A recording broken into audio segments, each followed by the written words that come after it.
అయితే మన యూత్ ఇంకా అందరూ కలిసి ఇంకా ఎక్కడ మన యూత్ అంటే అడాలపాలెం వైటానందం గారి దగ్గర నుంచి ఇదంతా మన ఒక పేట. వచ్చే సంవత్సరం అందరూ కలిసి ఇంకా ఇంకా గ్రాండ్గా జరపాలని నా ఉద్దేశం.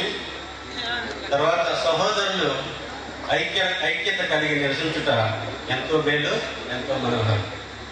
దయచేసి మనమందరం గమనించుకొని అందరం కలిసి ఈ యొక్క వచ్చే క్రిస్మస్ని ఇంకా ఘనంగా జరుపుకోవడానికి మరి మన యూత్ వారు ఎప్పుడు వారు చక్కని కార్యక్రమం చేయాలని ఉత్సాహంతో ఉన్నారో వాళ్ళని ఇంకా మనము ఎంకరేజ్ చేసి వచ్చే సంవత్సరం ఇంకా గొప్పగా ఇంకా చేయాలని మీ అందరి ఆశీస్సులు వారికి కావాలని ఈ కొద్ది సమయాన్ని ఇచ్చినటువంటి పెద్దలు యూత్ వారికి థ్యాంక్ యూ.